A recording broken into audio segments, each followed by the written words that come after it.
बहुत से लोग इंडियन कोस्ट गार्ड की एग्ज़ाम मतलब तैयारी करना चाह रहे होंगे और अच्छे से तैयारी भी स्टार्ट कर दी होगी। तो बहुत अच्छी बात है, मेहनत करिएगा, डेफिनेटली आप ही का सिलेक्शन होगा। देखो जो मेहनत करेगा उसका सिलेक्शन होगा, जो सोएगा वो सोता रहेगा। चलो आगे बढ़ते और चीज़ों को अच्छे से डिस्कस करते हैं। तो भैया सिंपल सी बात है, हम यहाँ पे डिस्कस क्या करेंगे, आपका सिलेबस क्या होता है पेपर का। जिनको नहीं पता है, देखो अपडेटेड कुछ भी नहीं है, same to same previous content पे है। और अच्छी बात क्या है, अभी मैं आपको जो फ्रेशर कैंडिडेट है उनको दो चीज़ें यहाँ पे इन्फॉर्म करता हूँ।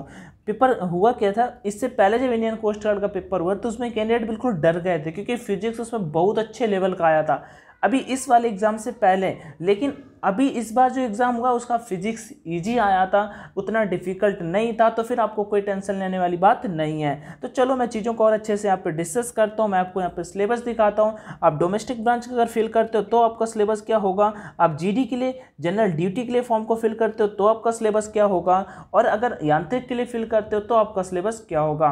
बाकी आप तैयारी कैसे कर सकते हो और आपके जो डाउट्स आ रहे हो वो मुझे कॉमेंट सेक्शन में ज़रूर शेयर करिएगा, तो मैं उन चीज़ों को कवर करने की कोशिश करूँगा धीरे धीरे।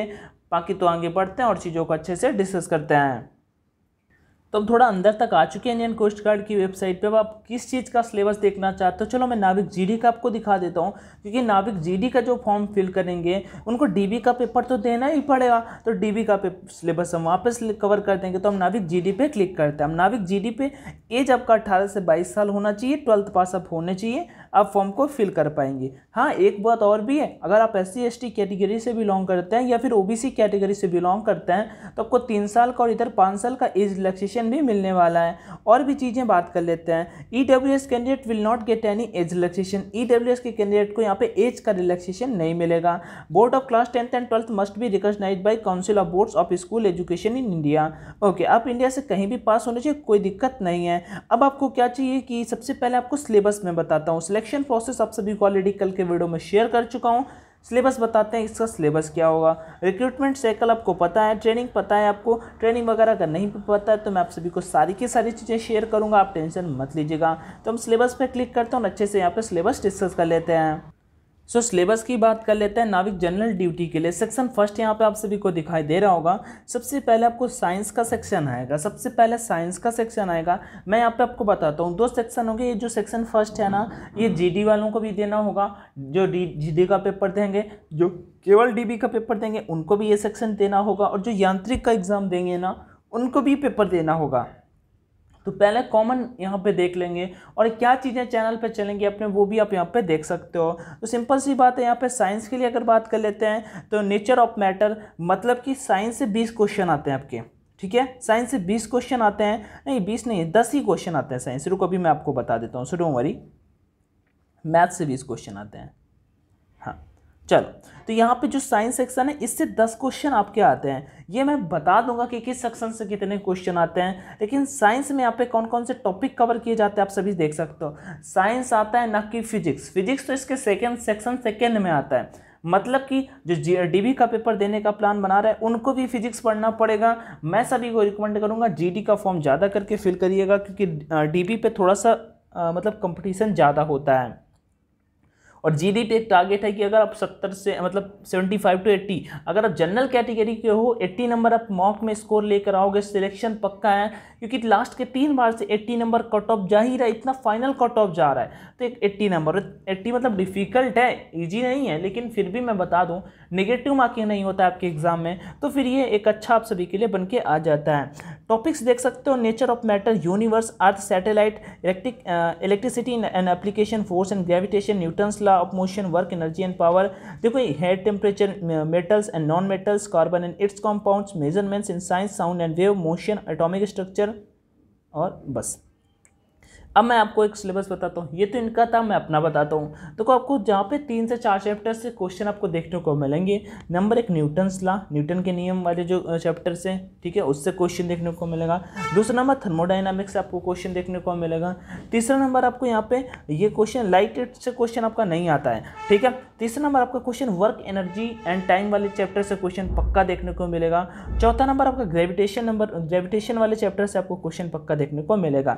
इन्हीं 3 से 4 चैप्टर से बस, आगे और कुछ नहीं है। हीट एंड टेम्परेचर मैंने SHM वाले चैप्टर में कंप्लीट कर दिया, बस काम खत्म। मतलब आपको ज़्यादा यहाँ पे 5-6 चैप्टर पढ़ने होते हैं, ठीक है। कौन 5 से 6 चैप्टर। अगर आप एक्स ग्रुप की बात कर रहा हूँ, अगर GD की तैयारी करोगे, फिर सेकंड एग्जाम की तैयारी करोगे, आप डेफिनेटली इसे ईजिली क्लियर कर पाओगे।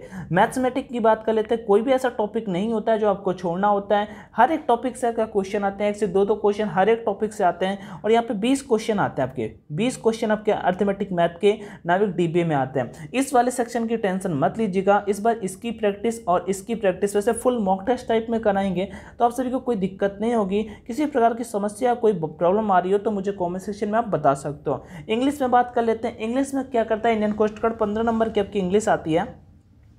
तो इंग्लिश में हमेशा इंडियन कोस्ट गार्ड का मैंने एक चीज़ नोटिस किया है कि पैसेज आपका नहीं आता, लेकिन वोकैब्स का एक अच्छा रेशियो रखते हैं और वोकैब्स डिफ़िकल्ट नहीं आती हैं। सबसे बड़ी चीज़ यही हो जाती है कि वोकैब्स आपका डिफ़िकल्ट नहीं आता, और डिफ़िकल्ट नहीं आता तो आप इजीली वो चीज़ों को कर पाते हैं। तो पैसेज हो गया, प्रीपोजिशन हो गया। पैसेज वैसे आता नहीं है, यहाँ पे इन्होंने मेंशन कर रखा है, लेकिन मैंने हमेशा पिछले 2 से 3 बार से रिव्यू शेयर कर रहा हूँ, आपका पैसेज वाला सेक्शन हमें देखने को नहीं मिला। प्रीपोजिशन हो गया, correction of sentences, change active voice to passive voice, ये जरूर आते हैं। ये एक्टिव, पैसिव, आप उसके डायरेक्ट, इनडायरेक्ट।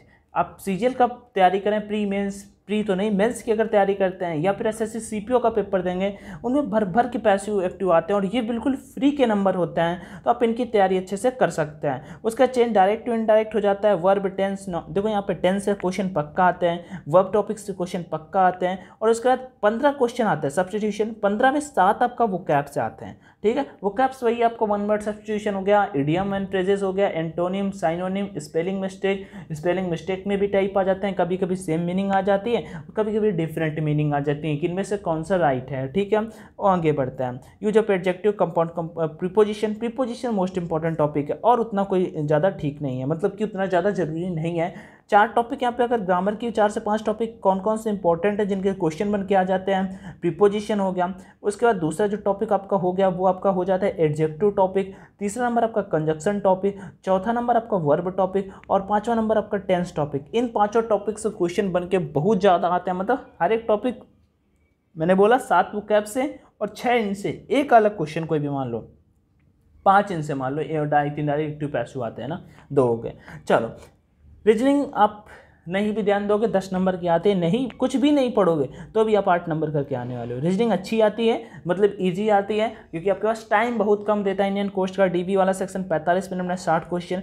इन क्वेश्चंस को वही कैंडिडेट अटेम्प्ट कर पाते हैं जो अच्छे से प्रैक्टिस करते हैं, जो अच्छे से तैयारी करते हैं, वो इनकी प्रैक्टिस अच्छे से फॉर्म को फिल कर पाते हैं, अच्छे से इनकी तैयारी करते हैं और डेफिनेटली सिलेक्शन ले पाते हैं, ठीक है। तो सिंपल सी बात है, रीजनिंग सेक्शन वही अच्छे से कर पाएंगे जिन्होंने इनकी अच्छी से तैयारी की होगी। मतलब कि रीजनिंग डिफ़िकल्ट नहीं आती है, लेकिन एक बार आपने अगर देखा होगा, प्रैक्टिस की होगी, तो आपका इसमें सिलेक्शन होने के बहुत ज़्यादा चांसेस बन जाते हैं। तो चलिएगा, ये हुआ अपना पार्ट फर्स्ट, नाविक जनरल ड्यूटी का ये हुआ पार्ट फर्स्ट। हम अपना सेकेंड की ओर बढ़ते हैं। सेक्शन सेकेंड की यहाँ पे बात कर लेते हैं। जो आपका फिजिक्स आएगा, जो आपका मैथमेटिक्स आएगा, वो यहाँ पे चीज़ों को डिस्कस कर लेते हैं। तो फिजिक्स और मैथ्स ये पार्ट सेकेंड होने वाला है। तो यहाँ पे क्या सिलेबस रहेगा वो बताते हैं, ठीक है। तो देखो यहाँ पे हम आप सभी के लिए एक चीज़ और लेके आए हैं। इंडियन कोस्ट गार्ड नाविक डोमेस्टिक ब्रांच नाविक जनरल ड्यूटी के लिए ऑनलाइन मॉक टेस्ट परीक्षा ऐप पे अवेलेबल है। अभी अच्छी बात ये क्या है कि आप सभी के लिए कम प्राइस में और टेस्ट के नंबर काफ़ी ज़्यादा हैं। अभी मैं आपको दिखाता हूँ, मुझे भी एग्जैक्ट नहीं पता, मैंने काफ़ी टाइम से नहीं चेक किया, लेकिन आई थिंक 13 into 40 टेस्ट है, और ये कुछ समय के लिए। तो जो भी कैंडिडेट प्रिपरेशन अच्छे से करना चाहते हैं भाई लग जाइएगा, क्योंकि एग्ज़ाम आपका नवंबर पे होने वाला है। आगे बढ़ते हैं।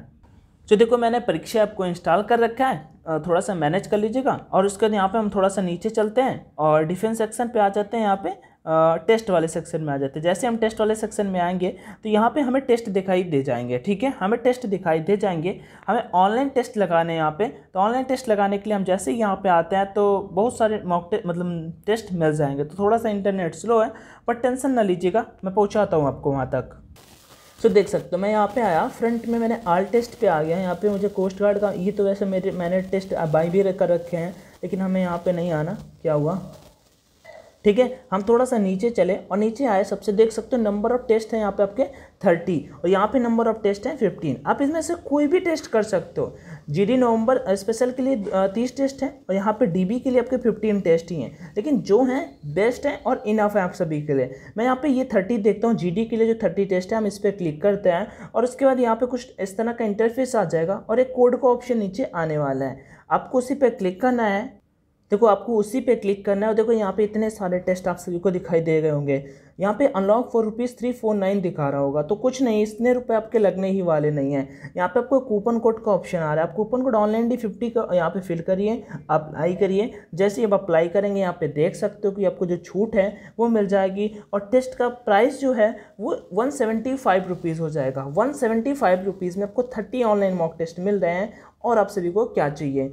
आगे बढ़ते हैं और चीज़ों को और भी अच्छे से डिस्कस करते हैं। फिजिक्स की बात कर लेते हैं। Physics word and measurement, kinetic law of motion, work energy and power, Newton's law and application, circular motion, ये सीरियल नंबर फिजिक्स के लिए यहाँ पे दे रखा है। उसके बाद अगर बात करते हैं, मैं आपको बात बोलूँ, आपके पास अगर लूसेंट बुक है या कोई भी बुक है उसके लिए इनफ हो जाएगा, ये वाला, मतलब कि फिजिक्स वाला सेक्शन। फिजिक्स अच्छे खासे लेवल की आई थी इससे पहले, लेकिन अभी इस वाले एग्ज़ाम में इसका लेवल ठीक था।